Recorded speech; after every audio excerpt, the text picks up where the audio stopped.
Hello, everybody. So it's really great to be with you in a special webinar where we will share valuable information.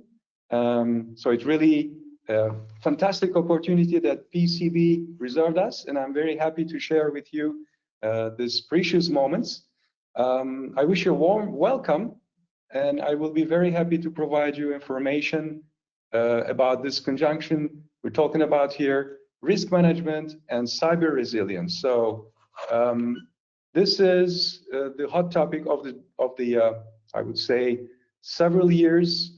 Since several years, we are facing all these troubles with cyber attacks and resiliency problems, and it's very difficult to converge all these topics together. So the idea here of this webinar will be to get more insight about these techniques, methodologies, and to better understand how we can tackle about all these problems. So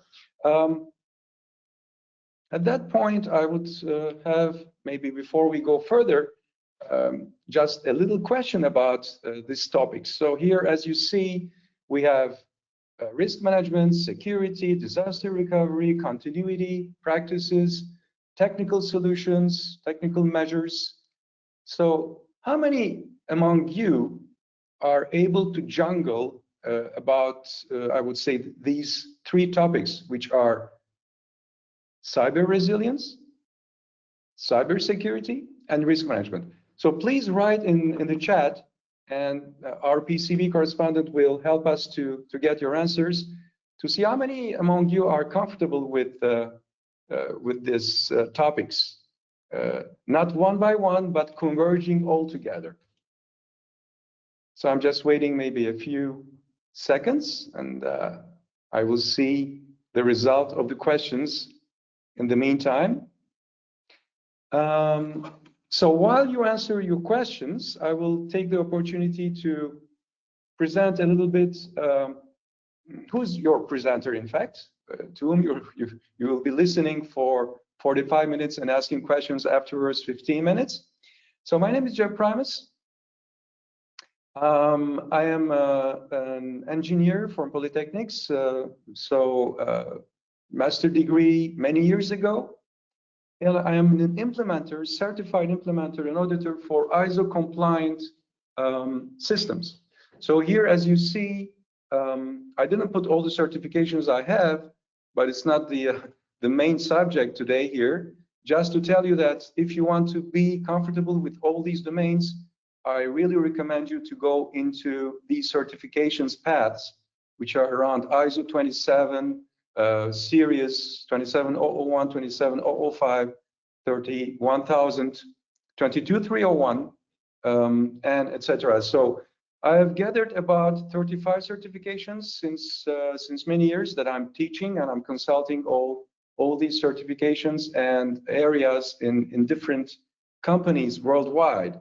And I was also a former member for ISO, we call it Mirror Committee, so technical groups, 27001 for Switzerland. So now things are happening when requirements are coming from different countries and centralized in ISO Secretary Office. At the same time, I'm also a lecturer in Sorbonne or different universities. So I'm teaching exactly what I would talk about, all these areas. And I was also a former member of ISACA, so I'm also teaching, as you can see, all these certifications here, CISM, CISA, CGUIDE, and with PECB, all the different ISO certifications. Okay, so if you want to reach me, there's a QR code that you can use, or directly contact us with the company Actagis. So here is the company I'm working for. I'm the founder of the company, working with my teams, and we do exactly what we will talk about today here. We're talking about information security, business continuity, we're talking about governance, quality, and we do all the life cycle around all these domains, and teaching, consulting, and auditing. So feel free to ask in the end of the session if you need management level questions or even technical, very technical questions, feel free to do that. I'll be happy to answer to you for all these topics. In the meantime, I don't know if I have the answer for the question I asked. I don't know if PECB gathered about your answers. How many among you are comfortable for juggling between these three domains? I didn't see now exactly the answers, but maybe it will come later. In general, the answer I get is, yeah, we know these domains one by one, but to get synergies between them and to make a flow about all these processes dealing with these standards is difficult. Oh, we can't hear you. So I have a message telling that you cannot hear me. It's good now. All right. I didn't change anything. Do you still hear me, or there's a technical problem still? Okay. So were you able to gather the answers from the participants about my question, or not yet? I'm just reading the chat in real time. Okay. Our correspondent is sending us right now, she says. I'm just looking at the chat in the meantime, but in the meantime, I can also change the slide and go to the second or the third slide. So this will be our agenda. We will see what is about the landscape we're facing right now, or since many years, as is landscape about cybersecurity, business continuity, and risk management. Oh, I see the answers now. We had only, all right, it says only several answers, not all of you answered to this question. And the persons who answered, they say they seem to be comfortable. Yeah, so some of you tells that these two domains are related. Absolutely right, which is business continuity, disaster recovery, and business resiliency and cyber resiliency. But nobody told me an answer about how do I create synergies so that when I deal with one domain, I can deal with the other seamlessly. And this is the most difficult part of this journey, I would say. So thank you very much for your answers. So we have here the first stage as is landscape, and then we will talk about the business continuity management system, which is around 22301, cybersecurity, risk management, and linkage between business continuity, resilience, and cybersecurity risk management. So here we go. The landscape is not really new to you. I'm sure you heard about all these kind of attacks that are happening worldwide. I just took some cybersecurity landscape points here in 2025. You see all these happened this year. Ransomware, info stealers, AI-driven phishing, which is more and more happening right now. And you ask yourself, what is the difference between cyber security and cyber resilience? We will see that with the examples in the next slide coming right now. So here we talk about cybersecurity problems. We all know all these ransomware stuff, and we in general focus ourselves on the confidentiality and integrity part of this problem. But when we talk about cyber resilience, it's more about availability and continuity of cyber services, and we're talking about that one. And when we see the next slide, what happened in 2025 in the USA, there are two interesting happenings here.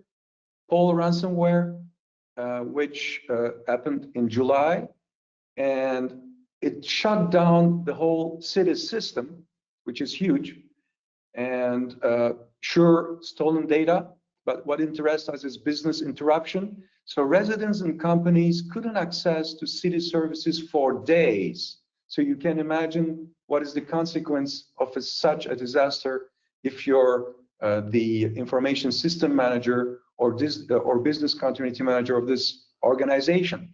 The other example, which is also tremendously very shocking or important, I would say, Change Healthcare breach. This happened in 2024. It led 2 weeks long outages and over $1.6 billion in losses. So they are huge numbers. We are now facing all these problems all around the world, in each country, in Europe, in Asia, Africa, in the United States, America, South or North. So we will talk about business continuity management landscape. So we talk about cybersecurity here. What we know historically that there is a lack of synergy between cyber topics and business continuity. It's a historical approach here because these two departments were not working together hands in hands, and they were doing their jobs on their corner, if I may say like that. So in order to take care as a whole of this whole problematic, we need to have synergies between these two domains. So the question is, how can we enable synergies between these frameworks? So, and the approach begins with what we call enterprise architecture. I'm sure you heard about this notion. The historical approach began with Zachman framework, and then it went up for different variations of this. We can talk about TOGAF, enterprise architecture, things like that. But in the essence, we begin already with a strategy of the corporation, of the company at that level. Then we define the organization. The organization uses processes to deliver products and services.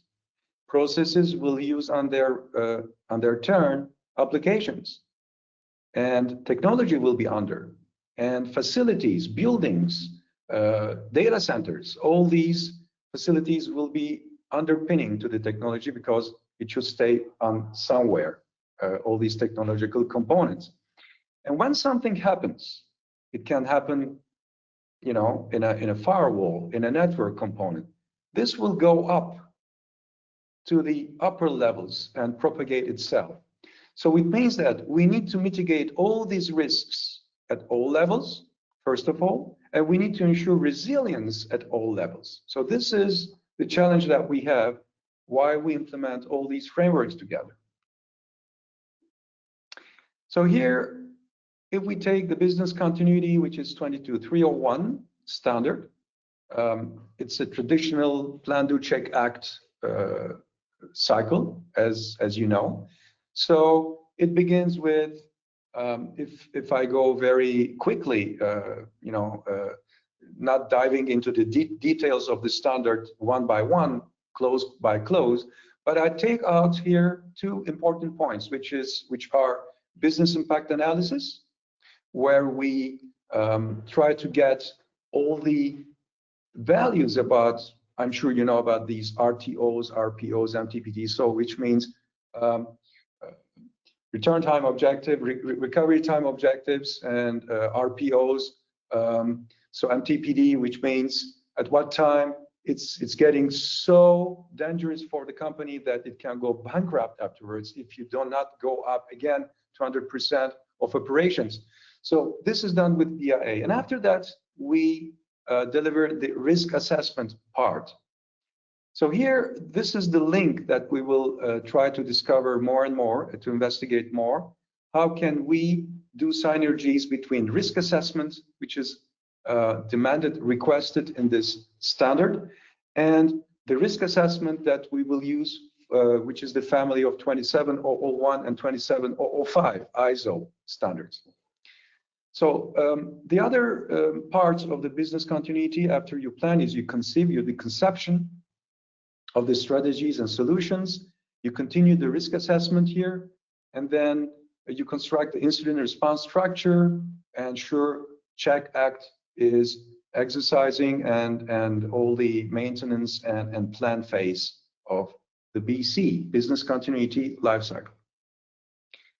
So this is a BIA example, but I will not go into details of the BIA for this session. If you're interested, we can talk about these techniques afterwards. So some basic notions about cybersecurity. Cybersecurity deals, fundamental requests for information, which is confidentiality of the information, integrity of the information, and the availability of the information. So that's exactly where we meet, the two standards meet each other at the point of the availability. Sure, in the 27001 in cybersecurity or information security framework, availability is dealing about SLAs, service level agreements, and we talked about 24/7, for instance, to be up and running. Whereas when we'll talk about business continuity, this will deal with another topic, which is continuity, not availability. And there's a slight difference and a very important difference between two notions that we will see. So in order to cope with all these problems in cyberspace, we need to put or implement measures in our companies. These can be organizational. We're talking about trainings, procedures, policies, tests, and audits. We're talking about physical measures, cabling, alarms, CCTVs, access control for doors, for instance. And then we're talking about technical measures here, like encryption, auditing, automatic auditing, access controls, right network architectures and backups, and much more. I didn't put all these measures, all the list of the measures here, but just as taken as a sample. So when we talk about the cybersecurity risk management framework, these are the terms that we use. We use the term primary asset, supporting asset, source of threats, feared events, and threat scenarios.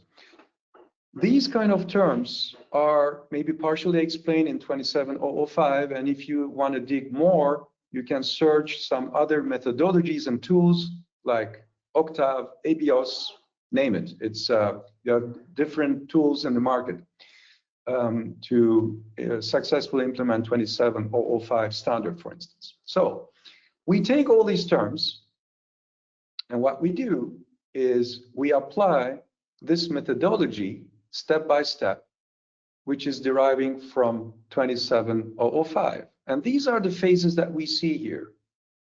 First of all, we need to begin with a context setup, and then we need to analyze what we call feared events.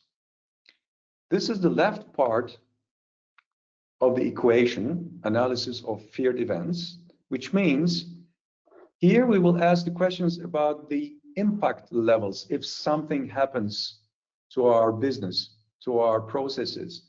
What will be the impact on the business processes, on the products? So at all levels, these are impact calculation of the risk equation. And on the other hand, we will have, just on the right hand here, analysis of threat scenarios, which means we will focus ourselves to understand what are the probabilities, likelihood of the things that can happen on our supporting assets. And we're talking about supporting assets, we're talking about servers, buildings, it can be human beings, ourselves. These are supporting assets that will enable, in the end, to make the processes run and on their turn to make the products and services happening and delivered to the clients. So this is exactly what we will deal about, the right part of the risk equation. And then we will just take these two components that we calculated. We will do what we call risk evaluation in order to determine the security measures or security controls. So this is the standard approach how we do implement risk management in general. But the trick, and it's not easy, is up to couple these methodologies with business continuity, especially with BIA that we mentioned earlier, and the risk analysis approach of business continuity. If we go further, one of the points that you should tackle around when you do the sequence of risk management and risk analysis is to have a complete list of threats that your company will face or is facing, your corporation is facing. Here, it can be of different types: human source, internal or external, malevolent or accidental. So all these are given in the standard 27005 that you can consult and just capture all the information and apply to your corporation. So these are lists, universal lists that you can really take from the standard and apply to your corporation. At that point, we are ready to talk about deeper about the primary assets of your company, of the corporation organization, and the supporting assets of your corporation. So what does this mean? The primary assets in general are the processes. You can map the primary asset to the processes of your company. Here, you can talk about sales process, production process, administration process, name it. It's you have to have I would say, an inventory of your processes in the enterprise architecture we mentioned earlier in the slide, so that you can calculate the severity of an interruption of a business, of a process, and the impact of this in terms of finance, in terms of operations, in terms of legal impact. So this is the left part of the risk equation. It's how we calculate. On the other hand, you will have to calculate the probability of a threat finding your vulnerability on a support system, using this vulnerability, attacking the system, and reaching in the end the information which is stored on the system, which on its turn will affect the process, will interrupt, for instance, the process. So this is the likelihood and the probability part of the calculation. And for that, we need to have a complete picture of all these supporting assets inventory of our company. And this is not an easy task to do. You have different solutions in the market that can enable you to do this inventory automatically or semi-automatically. Sometimes it's manual, some part of it, but you need to have this in order to have a clear picture of how your company is presented in the cyberspace. So this is an example of maybe a technical example of topology. It's a conceptual approach here.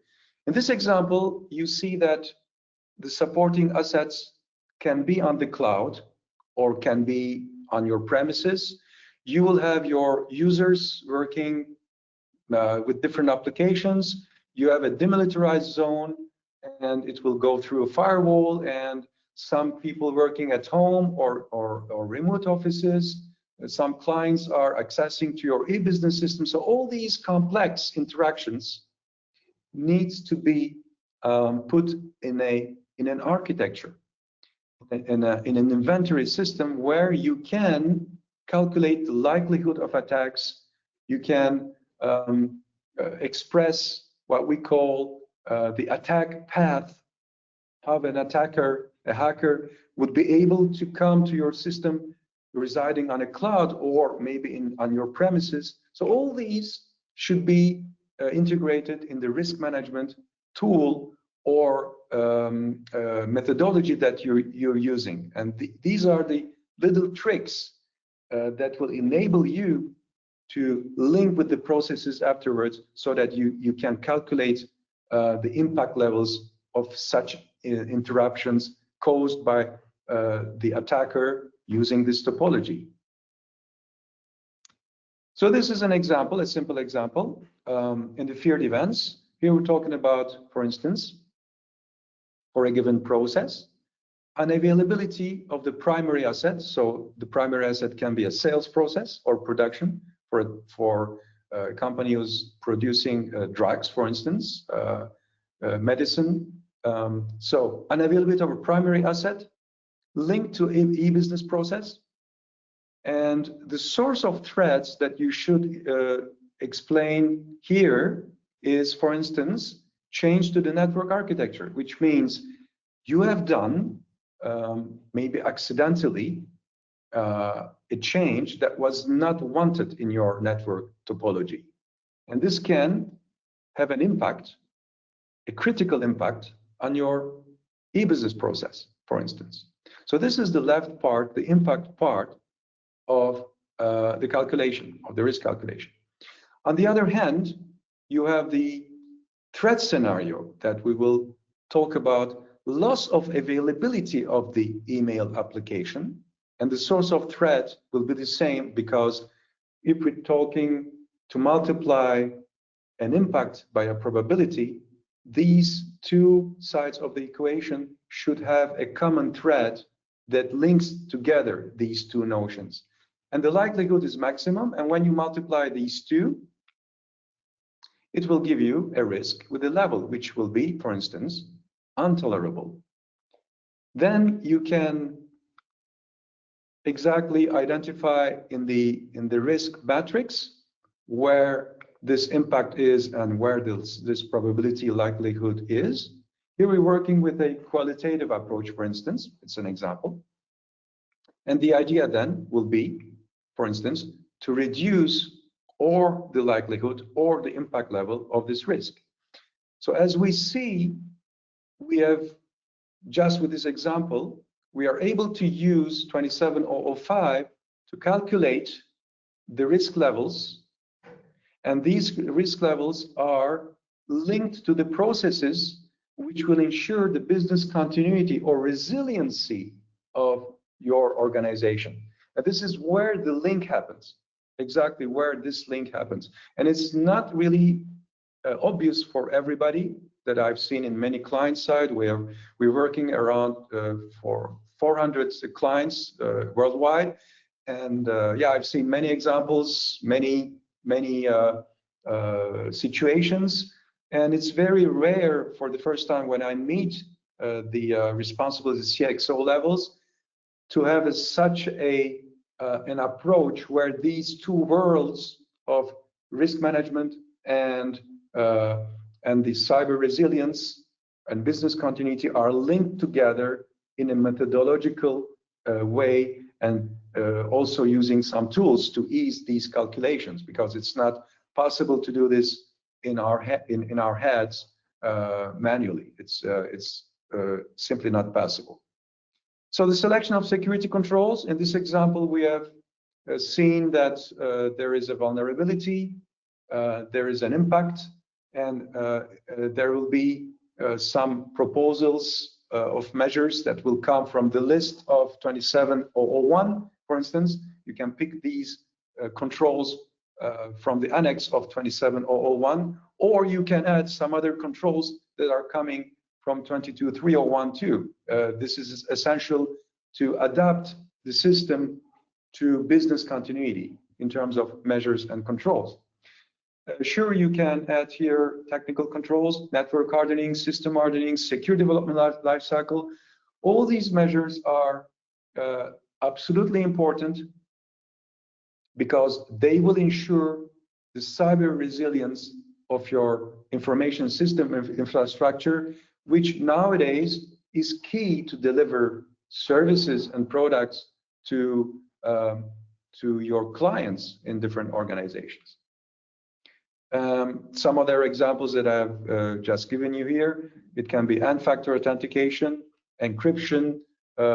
So all these measures should be weighted, prioritized among them, so that you can really apply directly to the business continuity and cyber resiliency of your organization. So I tried to explain this, I would say, sort of difficult topics in a nutshell, and so that I leave you more time to ask me questions. So now I would say the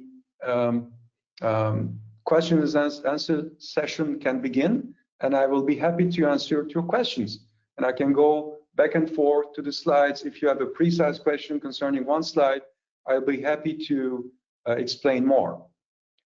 So I'm just going to see the chats.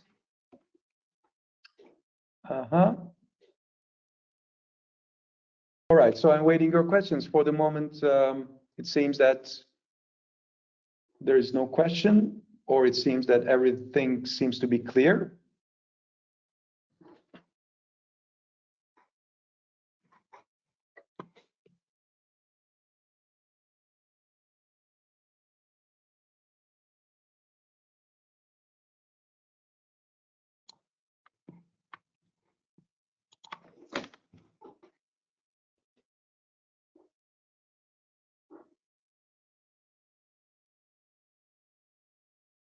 Our PCB correspondent has any signal in the chat? I don't see exactly the questions, or maybe you can help me to see if there are questions.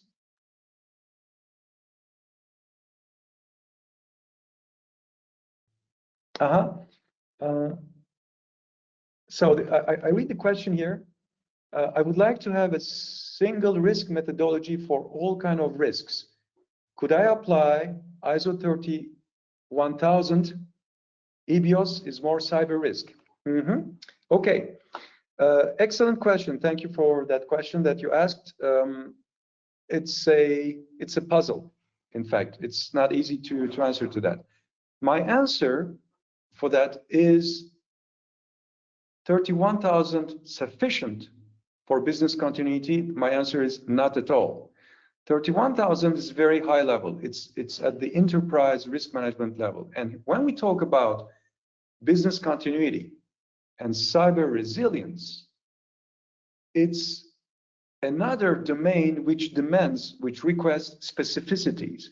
And 31,000 is not enough specific to answer to all these questions. So you need another framework deriving from 31,000, which is for sure, but it will be 27005, for instance, or EBIOS or another tool, Octave or whatever you can name it.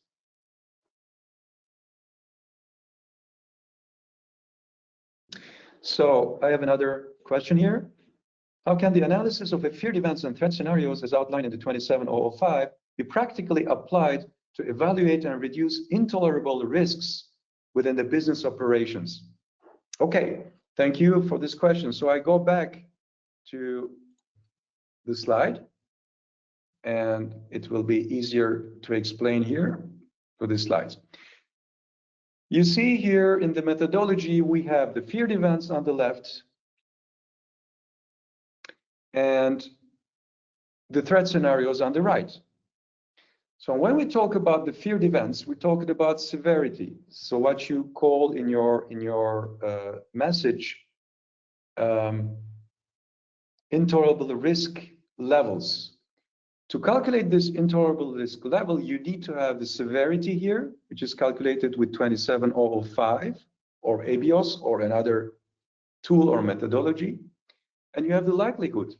And the multiplication of this two will give you the intolerable risk level. So how do you map this to the business process?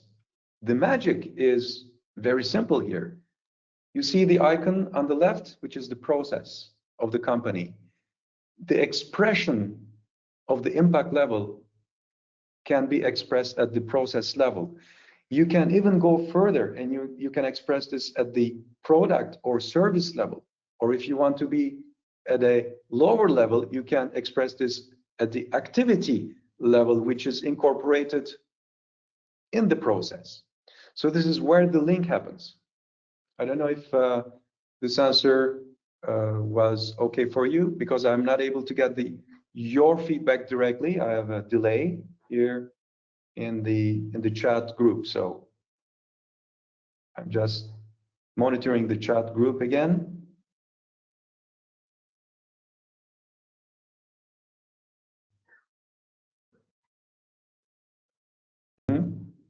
So I think there's no feedback to my answer. It seems that it's clear, and it seems that you're able to apply the methodology to calculate the risk levels. I recommend in general to do this by tools that you can implement yourself in your company or buy on the market. But the little trick that I've seen is in the market, there's no such a tool except we call them GRC solutions, which are very high level, and they are not enabling us to do such calculations, such granularity of the I would say the logic behind it. It's not really implemented with this GRC solution. So in the end, you need to find, if it exists on the market, a solution that will enable you to calculate this in a semi-automatic or automatic way. In our case, we have developed at Actegis our tool that we use to deliver our projects, and we accelerate these phases in a major way. Sure, we were not able to develop this in a few days. It took some time to develop this tool, but it's precious to have such a tool in order to calculate the risk levels and to map it with the BIA results and also with all the business processes, actually, in the end. I have another question here. In the context of CSRM, how should organizations balance the protection of primary asset versus supporting asset, given that their different risk implications? Balance the protection of primary asset versus supporting asset. In this model, if I may go back to the slide to answer your question, here you see that on the left side, the primary assets are not the elements who are vulnerable. These are the elements in general, virtual elements. We're talking about the process. Process is a virtual element component. You cannot touch it. So you cannot, in this modeling tool of 27005, you cannot have a vulnerability on the process. Sure, you can take another model where, I mean, there are models, mathematical models, where you can assign a vulnerability on a primary asset, which is a process. But in this model 27005, the vulnerabilities are matched with the supporting assets. So when you say in your question, how should the organization balance the protection of primary asset, the protection mindset is attached to the supporting asset that is supporting the primary asset. In other words, I would say if a server, Windows server, Unix server, is supporting a sales process, we will focus on the Unix server's vulnerabilities to see if the server or a building that supports the sales process, or a data center, or a human being, we will take care about the vulnerabilities of these supporting assets, and then we will calculate the impact level of the primary asset. So the balance is more on the supporting asset rather than on the primary asset. And another question here that arrived, training and awareness are part of cybersecurity, correct? What is the most useful or maybe the most boring cybersecurity tip you heard and maybe you didn't end up using it? The most useful. The most useful for me, you know, it's an excellent question. I didn't think about it like that beforehand, but is, as you know, the human being, us, are the most vulnerable part of the chain. So the most useful for me when we do awareness is really to make aware people about the fact that they should be revisiting all these threats, taking part of the on the risk management process, on the cybersecurity initiatives, and they should be the key component to reduce the vulnerability of the organization, because this is the weakest part. So they should be trained. They should understand these mechanisms. I'm sure 10 years ago, nobody knew about what was phishing. Now, if I go to a company, I've talked about phishing or crypto attack, they know about it. Now, this is one step, but we should go beyond. After phishing, things are getting complicated, more complicated. There are different kind of attacks. So this, for me, is the most useful topic. The less useful or difficult to convince necessity or boring,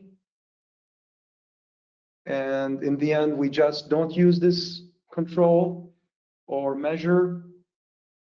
Honestly, I'm a cybersecurity expert, and maybe I'm not the right person to ask this, because for me it's always all these controls and measures should go together. If I take 27001, I don't expect to find one control among the other which is less important than the other. So this question I'm not able to answer, honestly. I cannot tell which is the most boring. I have another question here that arrived. Don't you think these procedures are very complex and difficult to understand? In my experience, it is very difficult to convince senior management of the necessity of such complex procedures. That's correct. I wouldn't say the contrary about it. It is very difficult to convince people about the need of such procedures, I would say, or procedures or methodologies. My experience about that, I will just share a little experience I had with a client. In fact, it was not a client. We wanted this client to be a client, but it was a prospect. It was our first visit. I will never forget this experience. So this company is and was a very big company in oil industry. So with a lot of power, budget, knowledge, and powerful departments. And so we were visiting the IT manager who was taking about business continuity of the data center, or DRP we can call it. It's like we're talking about disaster recovery of the IT component, knowing that business continuity is a higher level, which is a superset of it. So we asked the question, are you well prepared? And the person said, sure. I mean, we have everything, each control is perfectly well situated, architectured, and done. And additionally, we have several data centers, master, and another one on the left side, on the right side, duplicated in real time, because if we lose 1 second of data transaction, this can cost us millions of dollars or euros, whatever. I said, yeah, okay, perfect. So you're equipped and you're okay, you're all set up. I said, I have just a question. What happens if on the master side, data center side, you have a virus? And the person just stopped itself and said, oh, I see. On the right side, I will have the same problem because it's replicated. And I said, yes, exactly. So when you say these are complex and people are not convinced, you can reason with people. You can make them understand that sometimes very easy concepts can resolve very complex problems. And that's what we did with this client. And in the end, it was we found a solution architecturally and tried to implement this solution. So there is no universal answer to that, but this is our experience about this question. I have another question here. Do you think that the slow synergy between business continuity and cybersecurity frameworks has left many organizations exposed far too long? Absolutely. I agree completely with this person who wrote this comment and this question. You're absolutely right. We are even too late.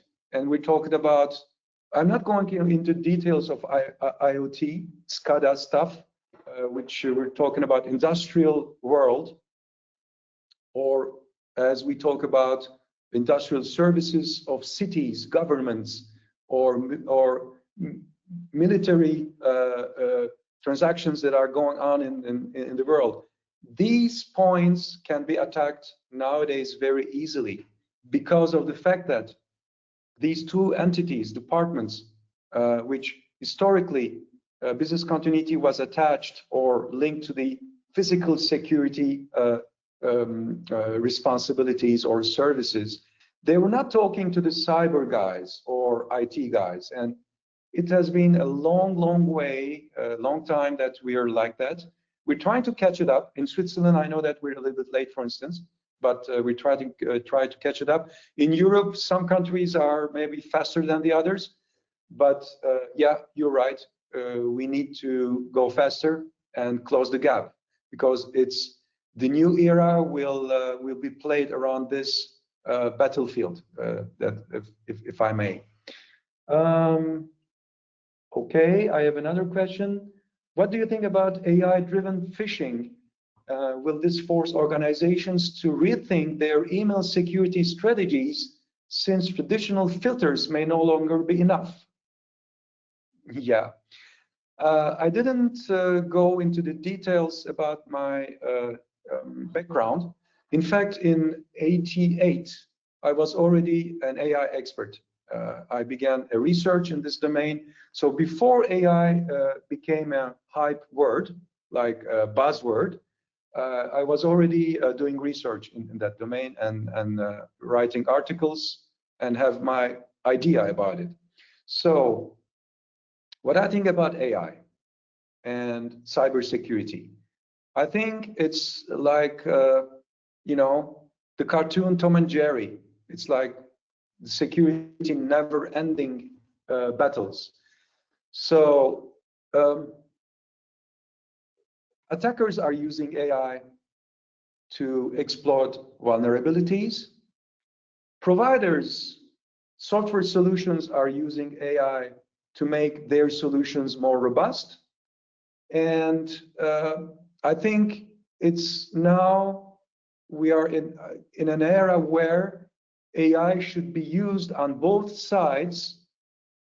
I can talk about white hat and black hats, like a tool, like encyclopedia or whatever you can call it, that will boost our normal way of thinking, like an assistant that will help us. But we should be aware of the fact that these assistants will help both sides, the black hats and the white hats. So we are entering an era where the vulnerabilities will be discovered more quickly, and the attacks will be more complex. And which means also that on the IT side, for instance, we will need to augment our knowledge. And this is, again, a never-ending Tom and Jerry history. We will need more education, trainings, certifications. It's exactly where PECB comes for these kind of topics, if I may say this little parenthesis about trainings. Okay, so there's another intervenant says, yes, but should we also need to invest in more human-centered defenses like employee awareness, real-time training, and behavior monitoring, rather than relying solely on technical filters? Yes, that's the reason why I answered in just a few minutes before. I said awareness and training is key. Human behavior is key. You can have all the technical solutions you can imagine in this world with perimetric security on all these firewalls, intelligence stuff, and filterings. No, you will need in the end the human being being cautious and being more aware, being more knowledgeable, so that he or she can use these tools, AI tools or filtering tools, in a better way. So these tools are not sufficient. We need absolutely, to my point of view, human intelligence, and I hope for a long time. Yeah, I think this was the last answer. Maybe I don't have any other one. Oh yeah, I have another one. It seems to be an interesting session for you. So you have many questions. I'm very happy to share all these topics with you. I'm really honored to answer to these questions with you. So the question is, we don't have any more questions. All right, so you can wrap up. All right. Thank you very much for all your continuous attention. And feel free to contact us. You have all the coordinates in the slides. We will be happy to be in contact with you and to answer to your questions if you have further questions then. So thank you again very much and see you soon, we hope.